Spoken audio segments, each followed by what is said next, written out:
결혼 30주년 기념일을 맞이해서 아주 근사한 레스토랑에 예약을 하고 정한 날짜 시간에 그 레스토랑에서 마주보며 식사를 하고 있었습니다.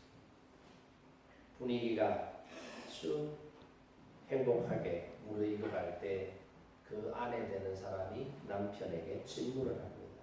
여보, 아직도 나 사랑해? 라고 질문을 합니다. 그 질문을 들은 남편이 무심하게 그럼 사랑하지 짧게 대답을 했습니다. 잠시 후 아내가 또 묻습니다. 여보, 정말로 나 사랑해? 그러자 남편이 좀 귀찮은 듯이 그렇다니까 라고 대답을 합니다. 이제 매일 식사를 마치고 디저트가 나오는 시간이 되었을 때 아내가 또 묻습니다. 여보, 정말로 날 사랑하는 거 맞지? 라고 질문을 하자 듣고 있던 남편이 소리쳤습니다. 아니, 내가 결혼할 때 사랑한다고 한번 말했으면 됐지. 그걸 또 확인하고 또 확인하고 또 확인해야 그걸 믿는 거야?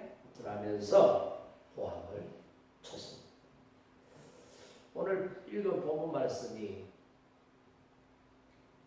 바로 이런 비슷한 내용이잖아요. 베드로가 사랑한다는데 주님이 아신다는데 예수님께서 자꾸 바요나 시모나 네가 나를 사랑하느냐 사랑하느냐 사랑하느냐 세 번 물으시잖아요.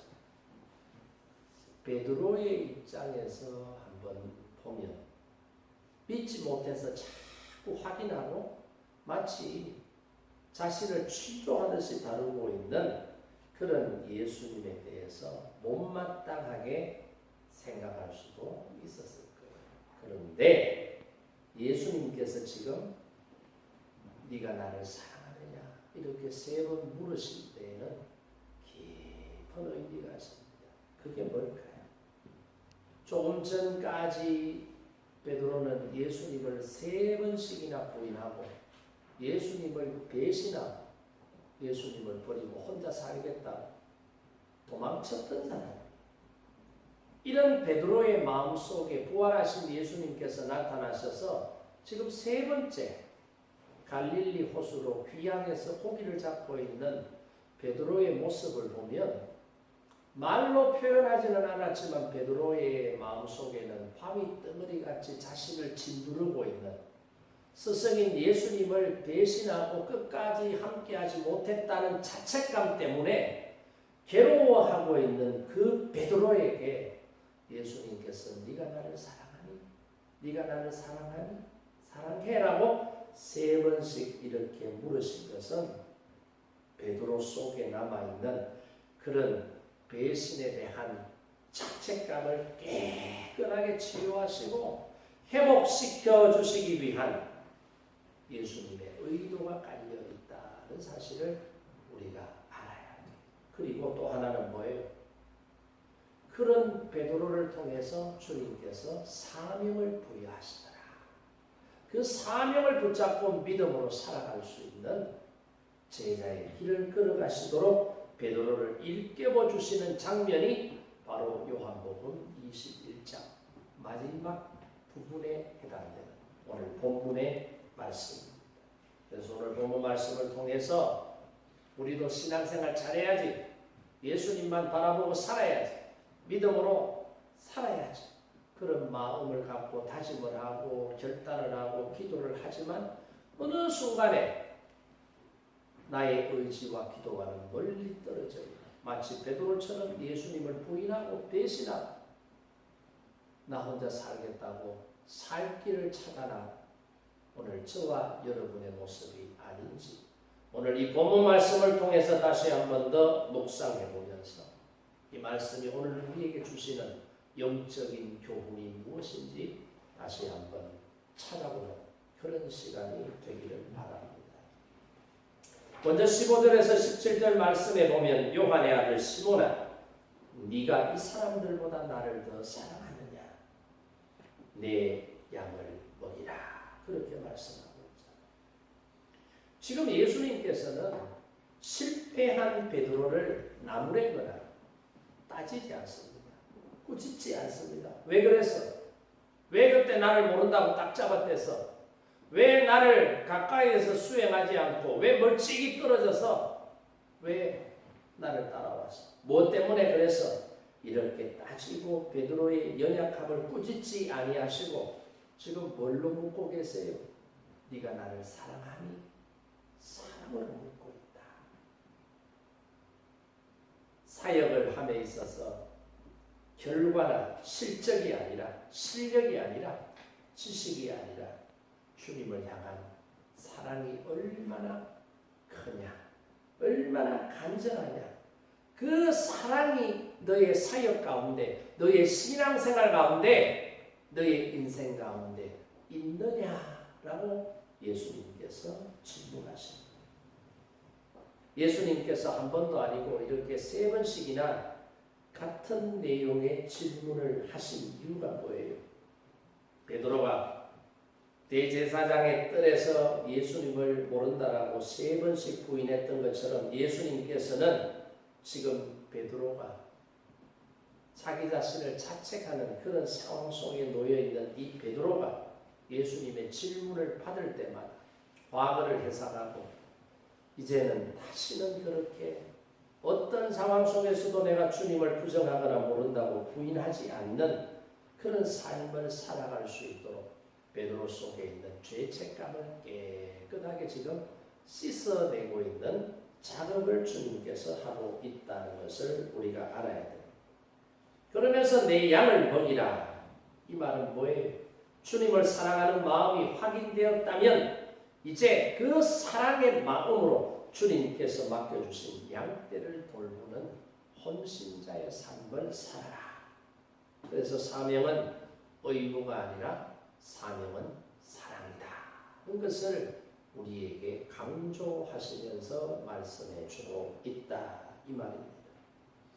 오늘 말씀에 보면 네가 나를 사랑하니 사랑하느냐라고 질문을 할 때 내가 주님을 사랑하는 줄 주께서 아시나이다. 이렇게 대답을 주거니 받거니 하죠. 이게 우리 한국개혁개정판으로 번역을 하니 사랑이라는 동일한 단어를 쓰고 있는데 사랑에도 질적인 차이가 있고 내용이 다르다는 것을 헬라 원어를 보면 정확하게 인지할 수가 있는데 예수님께서는 지금 아가페로 물었어요. 아가파오로 물었는데 이 아가파오로 물은 사랑에 대해서 베드로는 내가 주님을 사랑하는 줄 주께서 아십니다. 이 사랑을 말할 때 아가파오로 대답하지 않고 필레오로 대답합니다. 필레오로. 여러분 잘 아시잖아요. 우리가 아가파오라고 하는 사랑은 어떤 사랑이에요? 조건 없는 사랑, 무조건적인 사랑. 그런데 필레오는 뭐예요?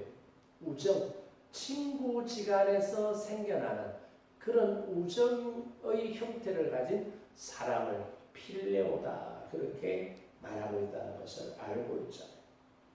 그러니까 예수님께서 첫 번째와 두 번째 질문에서 아가파오라고 하는 사랑의 단어를 사용하는데 이것은 의지적이고 희생적인 신적인 사랑을 말씀하고 있는 거죠. 네가 나를 위해서 목숨까지 던질 수 있는 그런 신앙의 고백을 가지고 나를 사랑하고 있니? 이렇게 질문을 하고 있는 거죠. 이렇게 질문을 할 때 베드로는 어떻게 대답을 했다고요? 필레오로 대답했다. 필레오라는 뜻은 우정이라는 의미를 담고 있는 사랑인데 이거는 정서적이고 친밀한 우정 어린 사랑을 나타낼 때 사용하는 단어예요. 그러니까 베드로는 이전까지는 호언장담했다가 실패한 자기의 경험을 기억했기 때문에 이제는 호언장담하지는 않습니다. 이제는 자기 자신을 먼저 내세우지는 않습니다. 자기의 연약함을 누구보다도 자기가 잘 알고 있었기 때문에 그래서 예수님께서는 아가파오로 사랑을 말씀하셨지만 거기에 자신이 없었기 때문에 솔직하게 아가파오의 사랑은 제가 할 수 없습니다. 그러나 필레오의 사랑은 제가 할 수 있습니다. 그렇게 대답하고 있는 것을 볼 수가 있습니다. 자, 이렇게 예수님께서 세 번째 질문에서 뭐라고 말씀하시느냐? 첫 번째, 두 번째는 아가파오로 사랑하느냐라고 물으셨는데 베드로가 필레오라고 대답을 하니 이제는 예수님께서 아가파오로 세 번째 묻지 아니하시고 필레오의 사랑으로 베드로에게 묻습니다. 그래 베드로야, 네가 나를 정말 친구처럼 나를 아끼고 사랑하느냐라고 물어봐 주실 때에 베드로는 예, 그렇습니다 라고 대답하고 있는 것을 볼 수가 있습니다. 그리고 예수님께서 내 양을 먹이라, 내 양을 치라 그렇게 말씀하셨는데 여기에 보면은 먹이라라고 하는 헬라말은 보스케라고 하는 단어를 쓰고 있고 치라라고 하는 단어는 어떤 단어를 쓰고 있느냐? 포이마이네라고 하는 단어를 써요. 먹이는 것과 치는 것이 우리가 볼 때는 비슷한 개념의 의미로 이해가 되는데 헬라어에서는 엄격하게 구분을 합니다. 먹인다는 것은 뭐예요? 영적인 양식을 공급해 주라 이 말이거든요. 치라라는 이 단어의 뜻은 뭐예요? 다스려라, 돌보라, 목양의 의미가 담겨져 있는 거예요. 그러니까 내 양을 치라, 내 양을 먹이라 이렇게 말씀하신 것은 영적인 양식을 공급해 주면서 이 사람들이 믿음 생활을 잘할 수 있도록 돌봐주고 다스려야 된다라고 하는 것을 교내에서 말씀해 주고 있는 것을 봅니다. 이것은 목회적 돌봄이 단순한 가르치는 사역을 넘어서서 그들의 삶의 전체를 보살피는 종합적인 헌신이다라고 하는 것을 베드로를 통해서 예수님께서 말씀해 주신 내용입니다. 우리 성경에도 보면은 정말로 사랑함으로 예수님을 사랑함으로 자기 자신을 온전히 헌신했던 그런 인물들에 대한 말씀들이 여러 부분에 등장을 하는데 그 중에 누가복음 7장 36절 이하에 보면 누가 나옵니까? 막달라 마리아의 헌신이 거기에 나옵니다.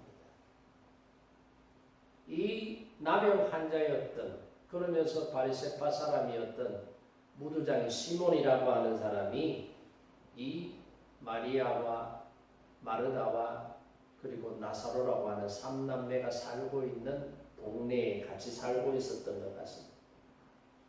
이 오빠인 나사로가 장사된 지 4일 만에 다시 살아나는 기적을 체험하게 되고 이 시몬이라는 사람이 나병 환자였는데 예수님을 통해서 깨끗하게 고침받는 이런 사역을 통해서 시몬의 집에 예수님이 초청을 받았고 그 집에 예수님께서 머물고 있을 때 막달라 마리아가 자신이 소중히 여겼던 나르 한 근의 향유 옥합을 가지고 와서 그 병을 깨뜨려서 예수님 발 위에 붓고 자신의 머리카락으로 예수님의 발을 닦았다. 유다 같은 사람은 이것을 팔면 300데나리온이나 되는 가치 있는 물건인데 이것을 팔지 않고 깨뜨렸다라고 하는 예수님의 발에 부어서 소진시켰다라고 하는 사실 때문에 분개하고 나무래고 일부 제자들도 거기에 동조했지만 예수님께서는 그런 마리아를 향해서 아니다. 낭비한 것이 아니라 이 여인이 행한 이 일이 복음이 전해지는 모든 곳에 전해질 것이다 라고 말씀하신 것을 우리가 기억하고 있지 않습니까? 그때 예수님께서 이 막달라 마리아를 향해서 그의 많은 죄가 사하여졌도다. 이는 그의 사랑함이 많음이라 그렇게 말씀하셨습니다. 그러니까 예수님을 사랑하는 그 믿음의 마음으로 예수님을 영접하고 예수님의 말씀에 순종하고 예수님과 함께 살아가는 그 사람 속에 그 사람이 지었던 죄가 사해지는 그런 놀라운 은혜가 임하게 되고 이런 죄사함의 놀라운 은혜는 어디에서부터 시작이 되느냐? 예수님을 사랑하는 믿음의 고백에서부터 시작이 되고 있다는 것을 말씀해 주고 있습니다. 사명은 거창한 지식이나 능력이 아니라 내가 죄인이었는데 죄로 말미암아 죽을 수밖에 없는 죄로 말미암아 죽으면 이 땅에서도 불행하지만 영원히 불행할 수밖에 없다라고 하는 그런 사실에 근거하여 고백을 가진 사람이, 그런 나에게 하나님께서 예수 그리스도를 믿음의 주로 고백하고 믿음의 주로 섬기며 살아갈 수 있는 은혜를 주셨다는 이것을 깨닫고 살아가는 사람에게 주어지는 은총이다라고 하는 사실을 우리가 알아야 됩니다. 베드로 역시 3번 부인한 후에 3번 부인했던 자신의 연약함과 죄를 용서받고 그 미안함과 고마운 마음이 섞인 고백, 내가 주님을 사랑하는 줄 주께서 아십니다. 이 고백 뒤에 비로소 예수님께서 내 양을 먹이라, 내 양을 치라고 말씀하고 있는 것을 우리가 알아야 됩니다. 결자해지라는 사자성어가 있습니다. 가끔 정치인들이 텔레비전에 나와서 인터뷰를 할 때 이런 말들을 쓰는 것을 듣는데, 결자해지라는 말의 뜻이 뭡니까? 묶은 사람이 풀어야 된다, 이 말입니다. 묶은 사람. 베드로는 숯불 앞에서 주님을 부인하며 마음의 죄책감을 단단히 묻고 있었던 사람. 예수님은 다시 베드로를 숯불 앞으로 불러내서 이 사랑이라고 하는 단어로 그 매듭을 하나씩 하나씩 풀고 있는 모습을 보여주십니다. 상처의 매듭이 풀려야 사명자의 길로 나아갈 수 있다, 이 말씀. 사랑은 가장 단단한 죄책이라고 하는 매듭을 풀 수 있는 유일한 수단이다 라고 하는 사실을 오늘 예수님께서 베드로와 나누는 이 대화 속에서 저와 여러분이 발견할 수 있기를 바랍니다. 아브라함 링컨이 정치를 하고 대통령이 되기 전에 이 링컨을 가장 괴롭혔던 정적이 있었는데 그 사람 이름이 에드원 스탠턴이라고 하는 사람. 이 에드원 스탠턴이라고 하는 사람은 아브라함 링컨을 가리키면서 표현할 때 링컨은 교활한 광대다, 링컨은 오리지널 고릴라다, 뭐 이런 과격한 표현들을 써가면서 링컨을 비난했다고 합니다. 그런데 링컨은 이런 사람이 옆에서도 이런 사람을 같이 욕하거나 배척하지 않고 그냥 그 자리에 두게 되고, 나중에 링컨이 대통령이 되었을 때 국무위원들을 임명하는데 국방부 장관에 누구를 임명했느냐? 에드원 스탠턴이라고 하는 자기를 멸시하고 모욕감을 주는 못된 말을 하는 이 사람을 국방부 장관으로 임명을 했다는 것입니다. 그래서 링컨의 측근들과 참모들이 대통령님, 그런 인사를 하면 안 됩니다.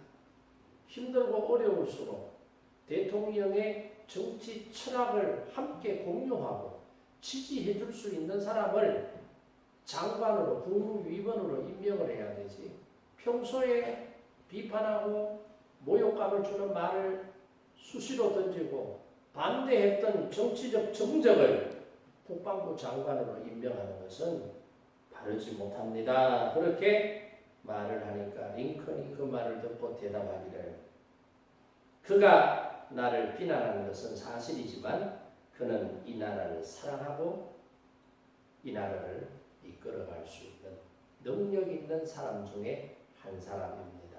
그래서 나는 그 사람을 국방부 장관으로 임명할 겁니다. 그렇게 대답을 했다는 것입니다. 그러니까 아브라함 링컨은 개인적인 원한이나 감정보다 나라를 사랑하는 이 에드원 스탠턴이라는 사람의 마음을 알고 있었고, 또 그 사람에게 국방부 장관의 직위를 주면은 국방부 장관으로서 그 역할을 잘 수행할 수 있다라는 것을 알고 있었기 때문에 그 사람이 자기를 지지하느냐 반대하느냐에 따라서 임명을 하느냐 하지 않느냐, 그런 관점에서 그 사람을 보지 않았다. 대의를 먼저 확인하고 임명했다는 것을 말씀해 주고 있습니다. 오늘 본문에 나오는 예수님을 배신했던 이 베드로의 배신이라는 결격 사유보다 베드로의 마음속에 깔려있는 주님을 사랑하는 그 사랑을 예수님께서 먼저 보시고 과거의 실패를 만회할 수 있는 기회로 사도로 다시금 부르시고 사명자로 세워주셨다는 것을 다시 한 번 더 기억하시고 우리도 살면서 믿음 생활 잘해야지. 잘 될 때는 믿음 생활 잘하는데 좀 안 될 때 힘들고 어려울 때는 믿음 팔아먹어버리고 인간적이고 세속적이고 세상 사람들이 가는 넓은 길로 우리도 합류해서 걸어갈 때가 있지만 그런 우리에게 주님이 찾아오셔서 네가 나를 사랑하느냐? 라고 대답하십니다. 내가 주님을 사랑하는 주께서 하시나이다. 라고 대답할 수 있는 그래서 실패의 자리에서 회복시켜 주시고 다시금 성공의 자리로 이끌어 가시는 그 주님의 은혜와 사랑이 저와 여러분 가운데 임하시기를 주님의 이름으로 축복합니다. 그리고 18절과 19절 말씀해 보세요. 거기에 보면 사명이라는 것이 무엇인지 잘 정의해 주고 있습니다. 젊어서는 네가 스스로 뛰뛰고 늙어서는 내 팔을 벌리니 남이 내게 뛰뛰우며 원하지 아니하는 곳으로 데려가리라. 그런 말씀이 거기에 기록되어 있습니다. 사명이란 뭐냐? 사명이라고 하는 것은 자신의 의지를 내려놓는 것이다. 주님이 이끌어가시는 방향과 속도에 순종하며 나아가는 것이 뭐라는 거예요? 사명이다라고 하는 것을 정의해주고 있는 말씀이에요. 그러니까 베드로가 젊은 날의 신앙은 내가 원하는 곳으로 가는 주도적인 신앙생활이었다면 이제 나이가 들어서 성숙한 사명자가 되었을 때는 내가 원하는 길이 아니라 주님께서 내게 가기를 원하시는 길로 내가 간다. 그 고백이 담긴 말씀이라고 생각을 해봅니다. 그리고 베드로에게 주님께서 늙어서는 내 팔을 벌리리니 그랬다. 내 팔을 벌린다. 이 말의 뜻이 뭐냐면 원문 그대로의 의미를 차용하면 너의 손을 뻗게 될 것이다. 그 말입니다. 근데 이 문헌이 기록되었던 AD 1세기 당시의 고대 문헌에서 내 팔을 벌린다. 너의 팔을 벌린다. 너의 팔을 뻗게 될 것이다. 이 말의 진짜 의미는 네가 십자가에 못 박혀 처형될 것이다. 그런 말씀입니다. 팔을 벌린다. 이거는 베드로가 자연사하는 것이 아니라 순교자로서 그의 생을 마감하게 될 것이라고 하는 것을 예수님께서 암시적으로 말씀을 해주십니다. 사명을 따라가는 끝에는 여러분 영광만 있는 것이 아니라 주님께서 우리에게 주신 사명을 감당하기 위해서는 고난도 감내해야 된다. 이 말씀. 예수 믿으면 다 잘 될 것 같죠. 그러나 결국은 잘 되지만 그 잘됨의 과정 속에는 무수한 고난과 핍박과 어려움이 있을 수 있다라고 하는 사실을 우리가 알아야 돼요. 예수 믿다가 이 길이 진짜 내가 가야 될 길인지 이 길의 끝에는 진짜 생명과 영광이 나를 기다리고 있는지 헷갈릴 때가 있다 이 말이에요. 그럴 때에도 우리는 어떻게 해요? 자기를 부인하고 나를 부정하고 주님의 말씀만 인정하고 붙잡고 끝까지 나아갈 수 있는 그런 믿음의 결단된 모습이 있어야 된다. 이 말이에요. 나를 따르라. 나를 따르라. 상황이 어떠하든 너의 미래가 어떻게 설계가 되는 사명자가 해야 될 일은 딱 한 가지 뭐예요? 주님을 따라가는 길이다. 그래서 나를 따르라. 그 말씀을 하신 거죠. 사명자의 길은 내 열정으로 가고 싶어서 가는 길이 아니다라는 성령의 띠에 묶여서 내가 원하든 내가 원치 않든 나는 영광을 바라보고 가는데 영광이 아니라 고난이 그곳에 머물러 나를 기다리고 있다 할지라도 성령께서 이끌어가시는 그 이끄심에 순종하는 자기의 모습이 있어야 된다. 따라서 사명은 내 의지를 확인하고 확장시켜 나가는 것이 아니라 나를 비우고 주님의 말씀 앞에 온전히 순종하는 것이 바로 사명이다 라고 하는 것을 깨달아야 합니다. 이런 말씀에 근거한 성경에 나오는 말씀 중에 가장 핵심적인 말씀이 어디에? 마태복음 26장 39절에 나오는 말씀이잖아요. 내 아버지여, 만일 할 수만 있거든 이 잔을 내게서 지나가게 하옵소서. 그러나 나의 원대로 마옵시고 아버지의 원대로 하옵소서. 누구의 기도죠? 예수님께서 십자가를 바라보며 마지막 겟세마네 동산에서 기도하실 때 기도하십니다. 자기를 인정하고 하나님의 뜻이 자신을 통해서 이루어지기를 간절히 바라는 그런 기도의 내용이다. 그러니까 예수님께서도 인간의 몸을 입고 이 땅에 오셨기 때문에 이 십자가의 고통이 주는 의미가 다양하잖아요. 육체적 고난도 있어요. 사회적 고난도 있고요. 영적인 고난도 있고 하나님과 분리된다는 아마 이 고통이 예수님께는 가장 큰 고통이었을지도 모릅니다. 그런데 예수님께서는 어떻게 합니까? 자기 자신을 자기의 생각과 계획을 다 내려놓고 하나님의 뜻에 온전히 자기 자신을 맡기며 나아가는 것입니다. 짐 엘리엇이라고 하는 사람 이야기를 여러분도 잘 알고 있을 거예요.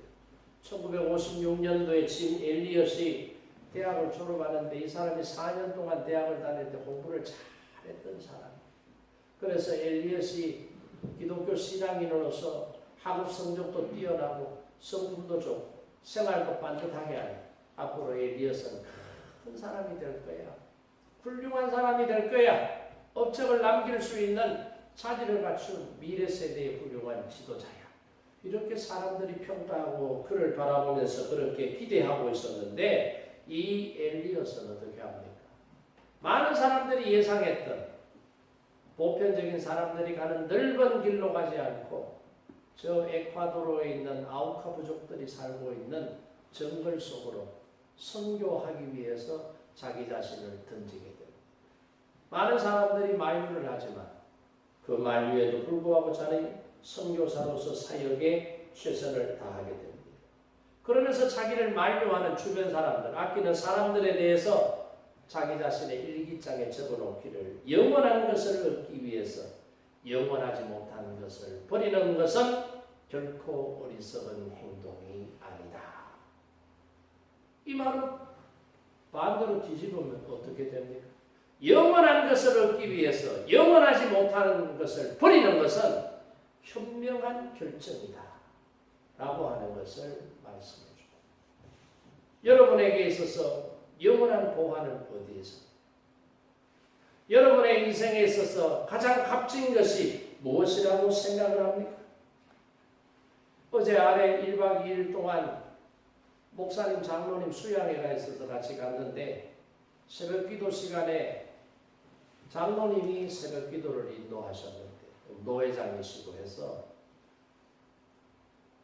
그러면서 너희 보화를 하늘에 쌓아두라 그 본문 말씀을 가지고 짧게 말씀을 전가하셨습니다.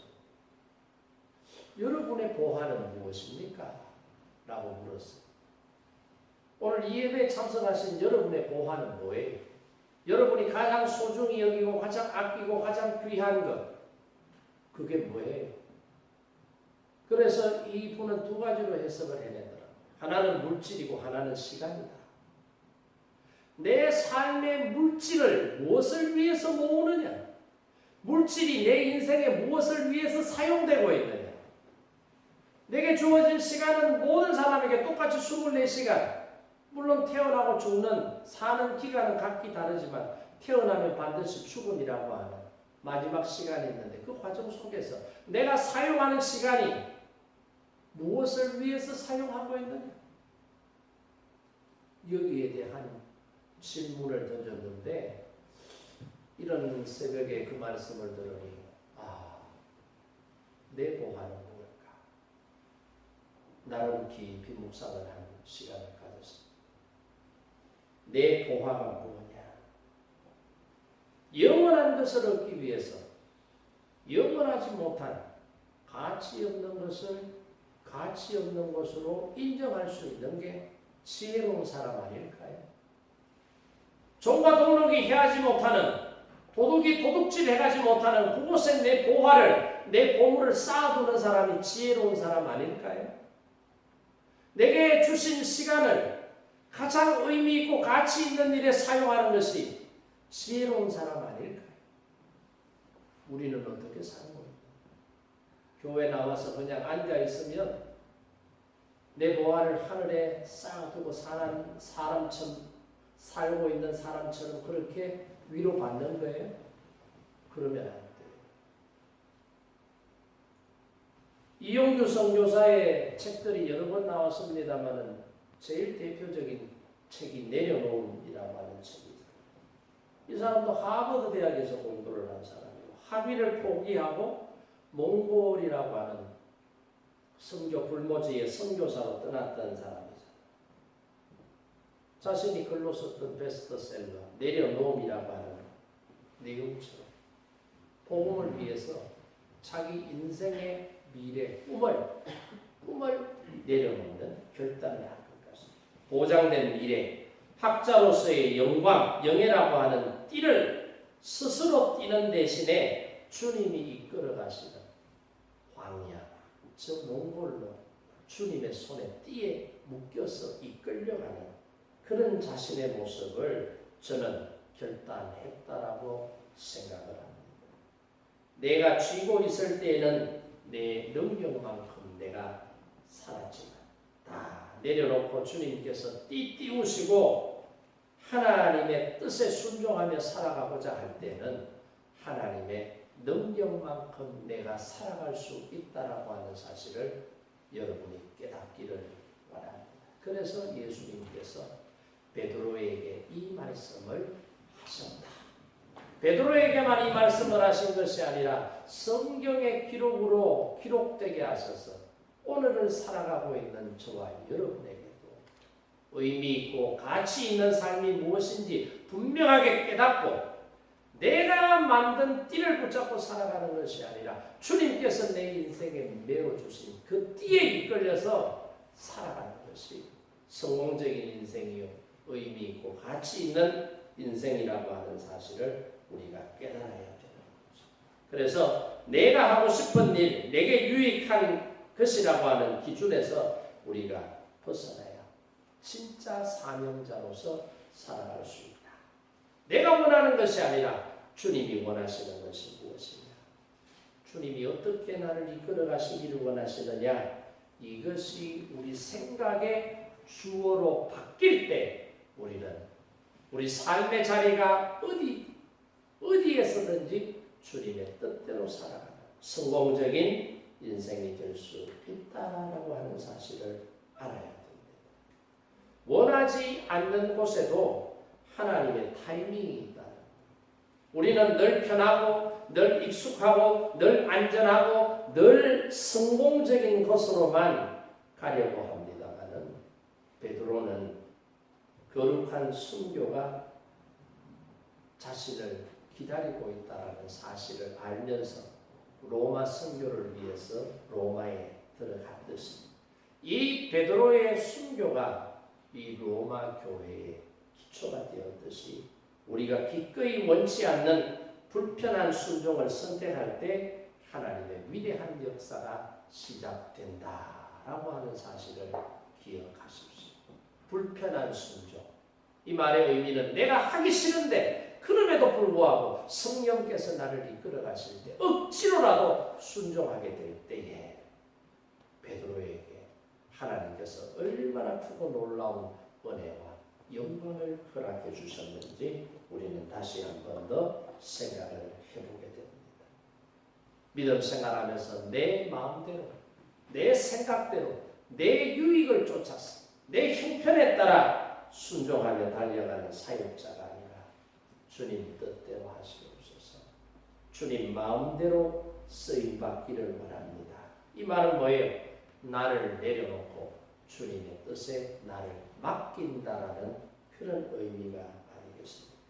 이렇게 살아갈 때에 하나님께 영광을 돌리는 삶이 된다라고 하는 사실을 기억하십시오. 아이고 목사님, 베드로쯤 되니까 그렇게 살았지 나 같은 사람이 어떻게 그렇게 아니, 여러분도 베드로가 될 수 있다.